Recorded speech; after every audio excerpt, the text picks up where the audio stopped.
Welcome, Cedo fam. Today, I guess we're getting ready to head for our Destin trip this weekend coming up. So there's a few things that we're doing, and one of the things I wanted to do, which obviously if you clicked on the video, is to install a GPS Sea-Doo. It's GPS fish finder on the Sea-Doo. I didn't want to shell out the 2 Gs to have Sea-Doo do it, and then also just be without the ski. So there's another way for us to do it, almost a budget-friendly, do-it-yourself type of install, and I'm going to go ahead and do that and run that over for you. All right, so as we have the Sea-Doo ready, one of the things I want to, try to find a place where to install it. This time I'm just going to install it on top of this mirror. I'm going to go ahead and create a template and then remove this part here and then just permanently fix it into here. In order for me to do that, I'm going to take these 2 screws out here, these 2 up here, removing this part, and they'll be able to install it here. Let me show you what we'll be installing. All right, fam. This is what we'll be installing today. The Striker 4 made by Garmin. This is the smaller model. So my plan for today is not only just walk you through on how to install this, but just kind of give you a price breakdown of what it costs to add this to your, whether it be your jet ski or whether it be your kayak or anything like that. I'm really going to make this almost a permanent install, but at the same time be some sort of flexibility to it, that if I need to move it or not, have it on a ride, then I could do so. And again, one of the things I'm going to try and do is install this without using the Sea-Doo battery. So I am going to have an external battery. And the reason why I'm going to decided that is because on some rides, if I'm not using this, and I forget to turn this on or leave it on, I don't want it to drain the battery. If I'm out, I need the battery to get back. I don't need the GPS to get back. So, and I think the way I'm going to set it up, you're going to see it's going to be a real simple, clean setup. And again, it's just if you don't have to turn it on if you don't want to. But if you did, then you will have the extra battery for it. So let me show you. Let me go ahead and start with this unit here itself. I'm going to take the base out of it, and with that I create a template. And this template, when I remove the side mirror, I'm going to go ahead and drill these 3 holes and permanently fix it to it. Another way you could do it is obviously you could use some some double-sided adhesive, and that you can put on the bottom of this, and then you can mount it. So therefore down the road, if you want to remove it, you can. There's also an adapter that could mount to the back of this, that you could put it on you could mount it to your cup holders. I use the cup holders. I have 2, but I also use them for when I have my fishing rods there as well. So I didn't want to use, I didn't want to do that. So what I'm going to do is I'm just going to permanently fix it to the side mirror. So let me go ahead and run you down. So this is the unit itself. Again, this part comes off, the mount, and you could swivel it. This is the transponder, and this is the transponder cable, and then this is the transponder cable. This is the power cable. I'm going to wire it, and then I'm also going to be soldering the cables itself and using heat shrink. So knowing that it's going to be a clean, now I don't have to worry about corrosion. Again, I'm going to be using a drill, the multimeter, getting some pair dikes, clamps, and then we're going to be mounting the transponder into the transducer, into this is called duck putty. So this is gonna hold it in place for me, and then at any point if it's not where I want it, or I want to move it again to somewhere else, I can, you know, take this out and then move it and then replace it again. Okay, so let me go ahead and start here the process.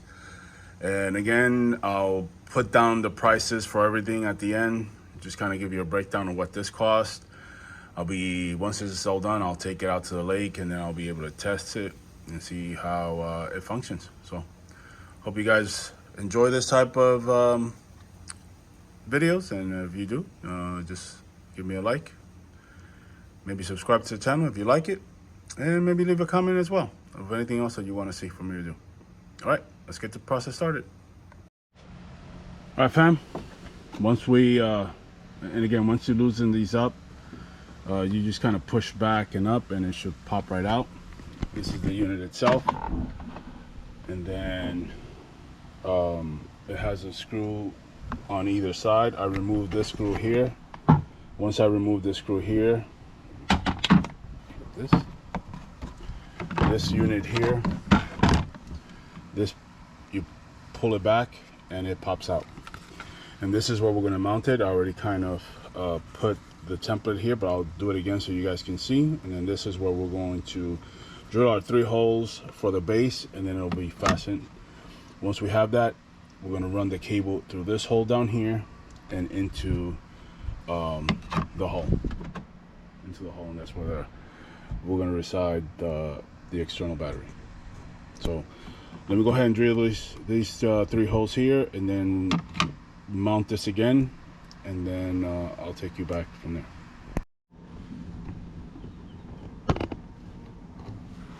All right, fam.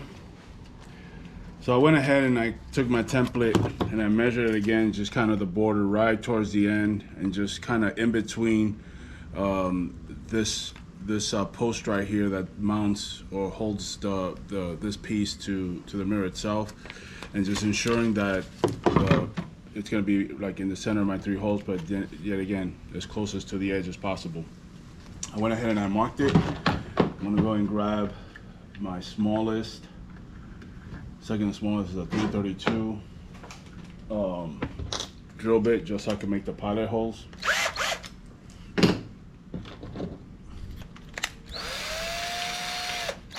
And again, if you do not want to drill and make this a permanent structure, again, you can go ahead and use the double-sided tape, the 3M, which is marine grade. You can use that instead, and it'll just kind of hold it in place. But again, I'm making more of this a permanent thing, so I am going to drill my 3 holes. Again, I already marked them, so I'm just going to go ahead and take the time and drill them out now.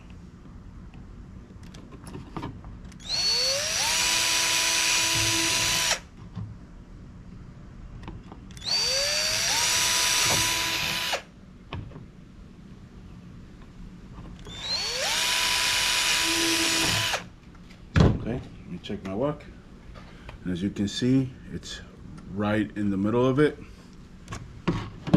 So the way this works, again, you push this down, this unit will pop out, and this base here will mount on here. So let me just check my work, and that lines up, all 3 holes line up perfectly. And now what I need to do is get the screws or the bolts are gonna mount to this from the bottom side, and then I'll fasten it that way. So I'll see you here once I put those screws through. All right, fam. I had some stainless steel bolts and nuts. I usually have stuff like that laying around. So I went ahead and these are, let me show you what I have. So these are 832 stainless steel. So that's what I used. I had the nuts to go with them, and I also put a pressure washer in between. This is solid. So now let's all put it back together. All right, fam. Before I install the mirror back in place, I need to figure out this cable. So this is the power cable. I went ahead and I stripped it out. So it has 4 wires coming out of it.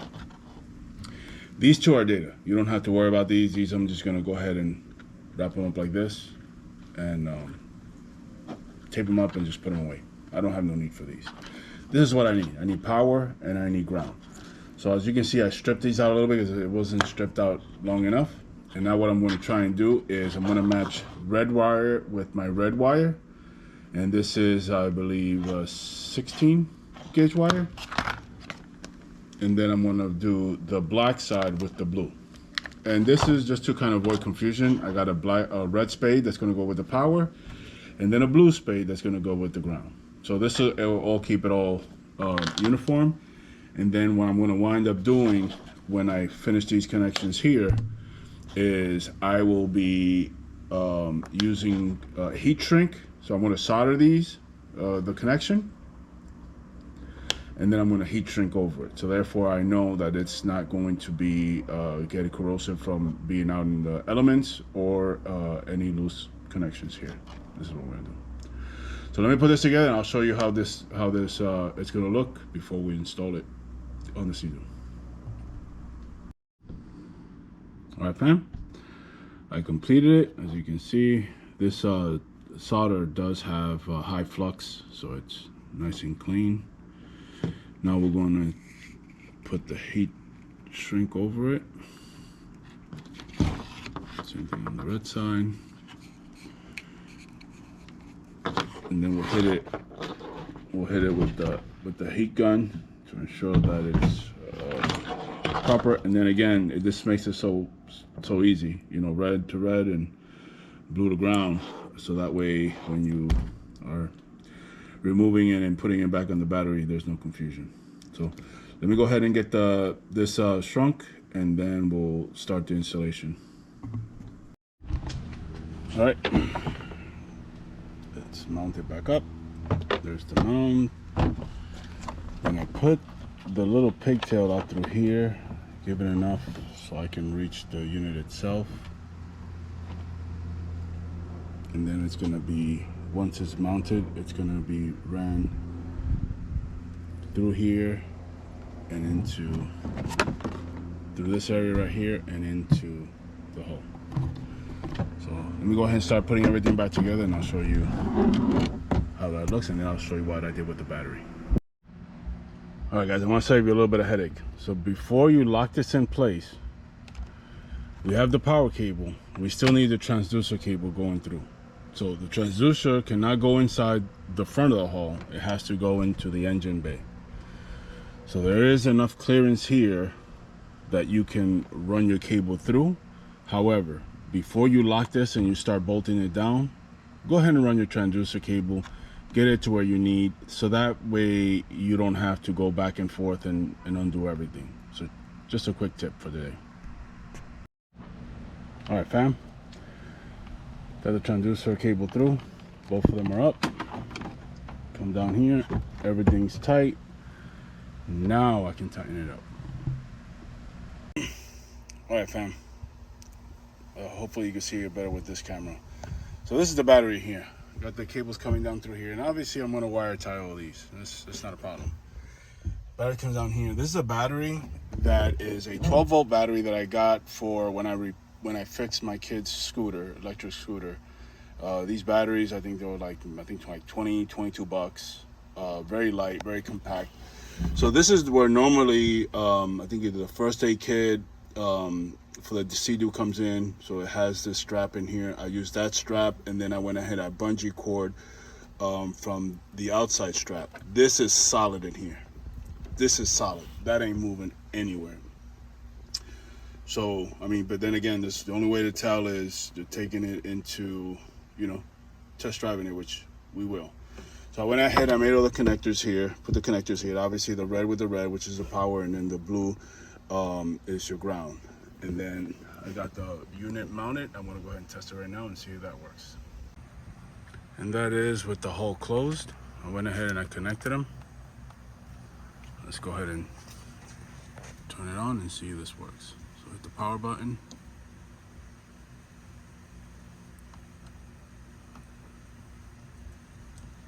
Hold the power button. There it goes.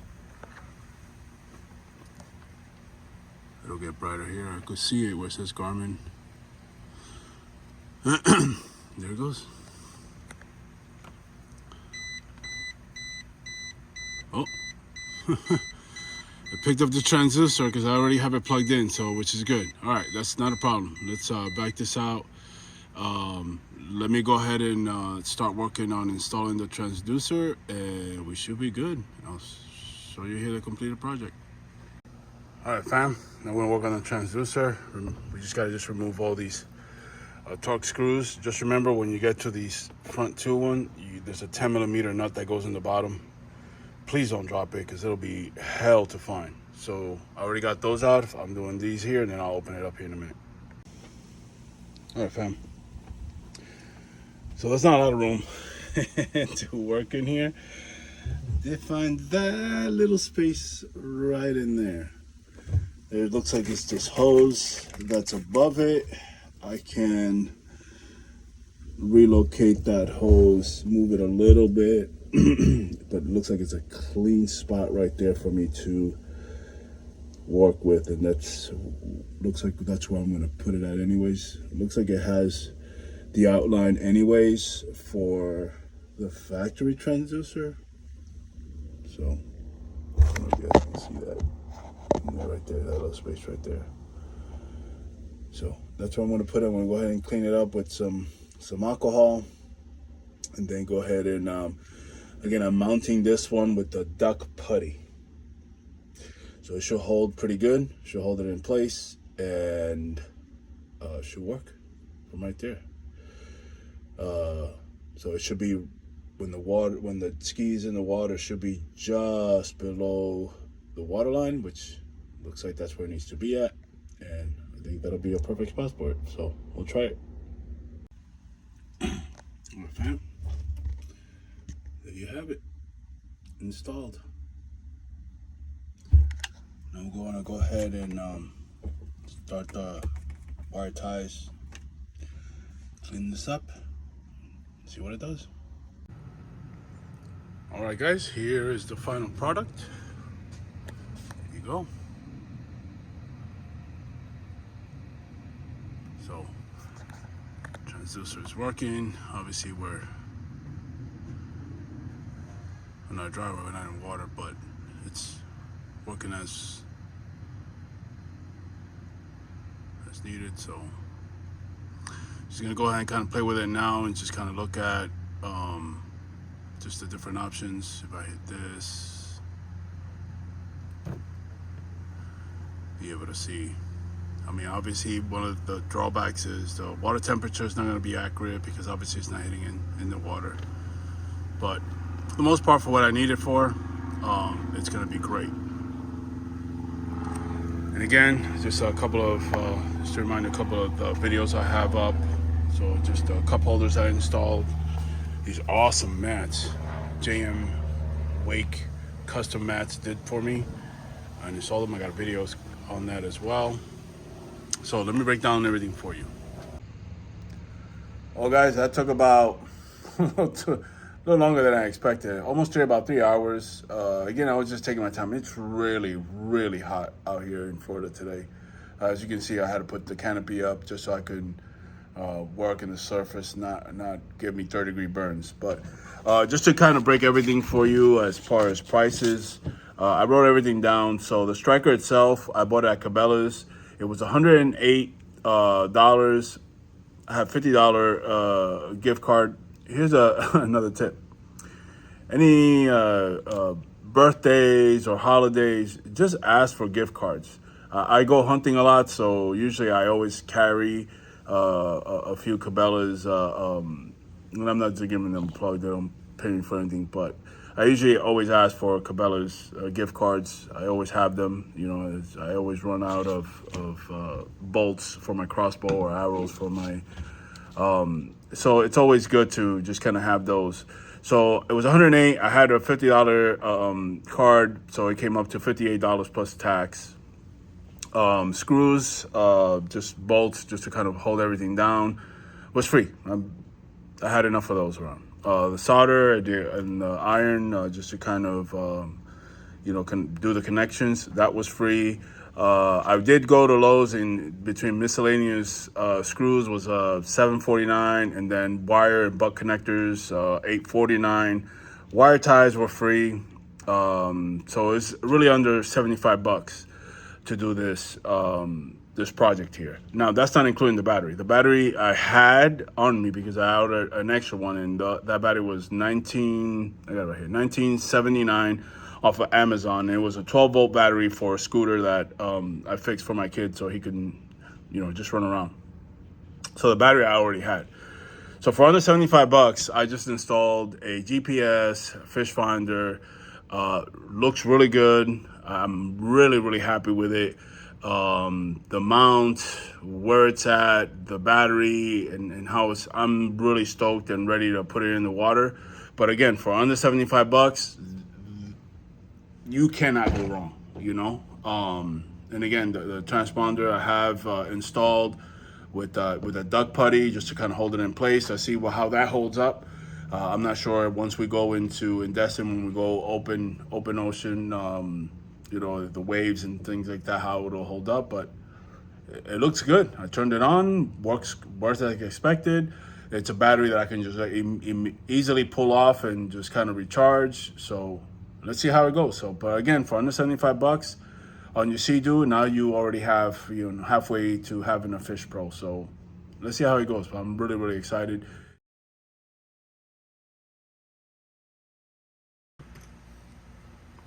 This is just a mounted view of how it's gonna look. Again, I could just move this either way, up, down, side. It's gonna be perfect. It's gonna be perfect. The only thing I see is that that's where I had my GoPro mount for when I did my rides. Now I gotta find a new place. I'm thinking I'm just gonna go ahead and put it up here and just just bite the bullet and just go ahead and get the mount for it and install it up there. So it'll give you a first person view of when I do my rides. So again, I think this installation, like I said, it's a couple of hours, but I think it was a lot easier. I think the only difference is that it's just freaking hot. So if you have a garage and place that you can actually work in, it'll actually be a lot easier for you to do. So again, thank you so much, and catch you on the next video.